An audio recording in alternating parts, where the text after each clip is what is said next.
এই কুত্তার বাচ্চারা, স্বাধীনতার ঘোষক শেখ মুজিব, ওকে?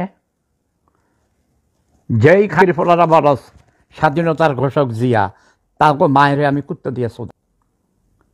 জিয়াউর রহমানকে আমরা চিনি না, তার কোনো ঘোষণা শুনি নেই।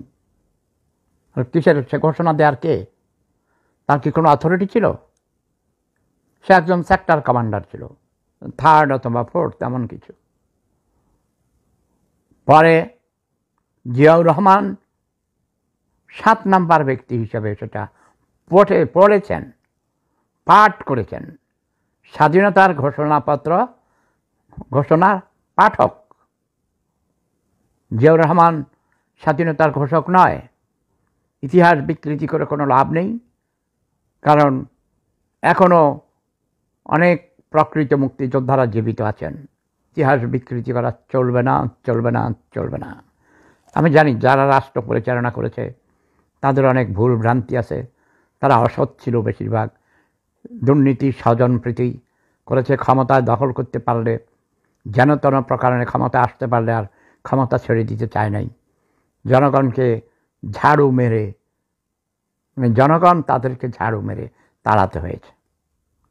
এখন চক্রান্ত করে যেভাবে হোক শেখ হাসিনাকে তাড়িয়েছেন। ডক্টর ইউনূস 5 বছরের জন্য এসেছেন। আমেরিকা তাকে 5 বছরের জন্য বাংলাদেশ লিজ দিয়েছে। তিনি স্বেচ্ছায় না যাওয়া পর্যন্ত তাকে কেউ সরাইতে পারবে না, যদি না কোনো গণ অভ্যুত্থান না হয়।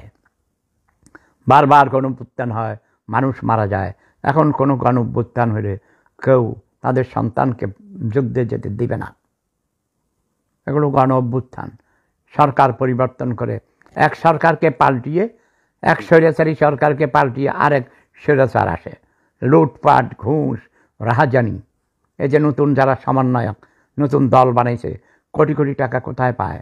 এটা জনগণের প্রশ্ন। আজ মহান স্বাধীনতা দিবস উপলক্ষে আমারও প্রশ্ন।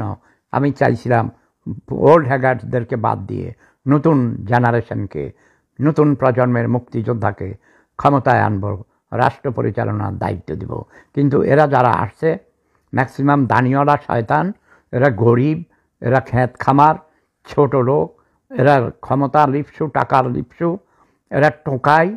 এদেরকে জুতা মারি, জুতা মারি, জুতা মারি। তোদের এই দল অঙ্কুরেই বিনাশ, তোরা জাহান্নামে যা।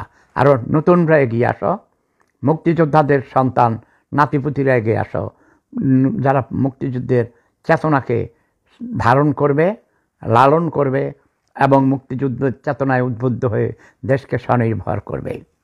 জয় বাংলা, জয় বঙ্গবন্ধু, জয় শেখ হাসিনা।